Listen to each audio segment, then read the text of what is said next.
Alright guys, welcome back to week 3 of the side quest.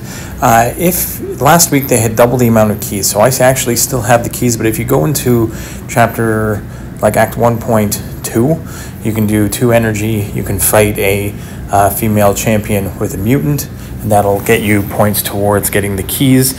But if last week you only need 4 keys.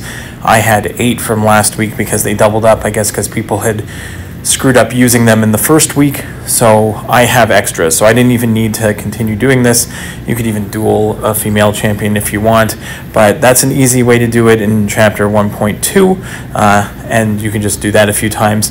You can see here I already have keys. I haven't even claimed them from this week, so we're going to go into the side quest again. 4 paths. Don't get confused by the fact that you can kind of go between them, but you just want to go your 4 paths to get your 4 keys, and make sure you check your Mysterium, that you haven't wasted any, or that you don't go over the 50,000 limit. That's the main thing. So again, 4 paths, 4 keys, get your Mysterium, and then we've got a boss that's either going to be Vulture or Shocker, and the nodes on it are not too bad. The main thing is that he has a chance to auto block, so you want someone with goes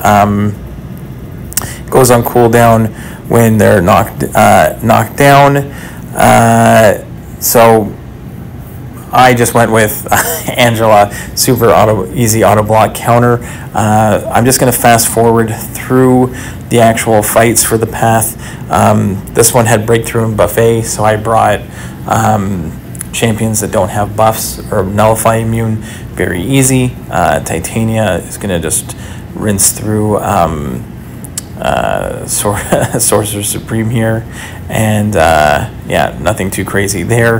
The next fight, there is a Morning Star, so I did bring Thing because he's nullify immune and bleed immune. I'm sure I could get through it with any other buff immune champion, or you can get through it with anybody, but this is probably the easiest way to do it. So you don't have to worry about anything. Don't have to worry about buffet. You don't have to worry about the bleeds for Morningstar. Super easy with Thing here. So I'm just fast forwarding through this one pretty quickly, and then I think there's one more fight before the boss. I think there's a Hood fight on this path. I didn't really look at the other paths yet, but every week it hasn't been too bad. They're usually kind of set up geared towards like one group of champions, and then I just have a spot for the boss, and nothing too crazy. So again, you're going to go in, do your 4 paths here, and then do your 4 runs on the Lady Deathstrike boss, which is the new boss for this week. So again, I just brought Titania in here to make quick work of Hood. Nothing too crazy. Again, breakthrough is kind of easy in general. And there we go. Didn't have to worry about buffet at all. So, as always, when you get to the end, grab your key. I like to, even when you can get the Mysterium, and then I'm just going to click on one of the other ones or go to my inventory and double check that I am not near the cap of 50,000. So that's great. Then I'm going to go in, and it's a pretty easy fight with Angela here, because she is going to completely, you just have to worry about the fight or flight, so you got to back away so that he doesn't get the unstoppable. But really, there's nothing too crazy here. Yes, he might get some fury, I think, when you armor break him, but other than that, nothing too crazy at all. I'm just going to back away, make sure that I get the unstoppable instead of Vulture. So yeah, he does get some fury there, nothing too crazy, and we can just I have a Sig 200 Angela, so I bypass auto block with a few buffs on me, and we're good to go. So I'm just kind of ignoring the node altogether. I'm sure there are lots of champions that can get through it as well. I'm sure you can do it with Hercules as always, but pretty easy fight this week, nothing too crazy. Haven't fought a vulture in a while. I don't know about you guys. There, I let him get the unstoppable there, so got to back off. A couple more parries. And the Lady Deathstrike boss, I think, is a lot more manageable than last week's Kindred. So I think a lot more champions can do this Lady Deathstrike fight. So let's go over. We're going to skip to the vault now. So we're going to use our key in the vault to do the Lady Deathstrike fight. This one here, the most annoying thing is she's going to throw heavies, and whenever she throws a heavy, you are going to be rooted. So and there's destructive feedback, which means that when it's yellow, any hits you do don't do damage, and they do damage when that yellow timer expires. So if you get hit, like there, I took a parry, so that's a good example. All the damage that it did while she was in that yellow timer got reflected back onto me.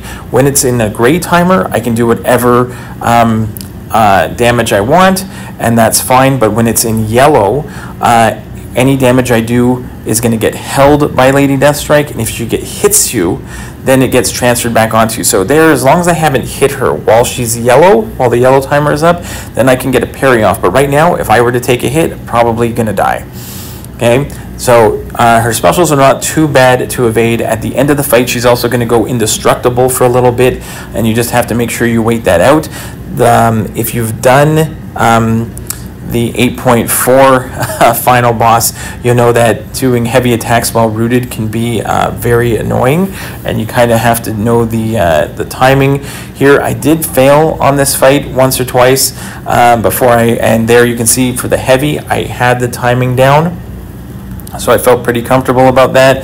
And then here, during the indestructible phase at the end, again, got to be aware of those heavy attacks. It's like I do the 2 evades on that heavy, so I'm going to back away, let her throw that special, and attack in. The yellow timer is up, so I do not want to get hit. I do not want to parry, or the damage is going to get reflected back onto me, and when it ends, that damage goes on to Lady Deathstrike instead. And now I can finish it off with a heavy attack. I hope that helps, and I hope that explanation worked. If you have any trouble, just let me know in the comments. If you have any other really good counters, let me know. But this one went pretty well. Now I can go ahead and I can make sure that you get all 4 paths complete. Plus, you have to go backwards when you start the fight in order to do the completion. Like to get full exploration, you do the path that doesn't actually fight the boss, but you have to do it in order to get 100% exploration. Hope that helps, guys. See you again in week 4.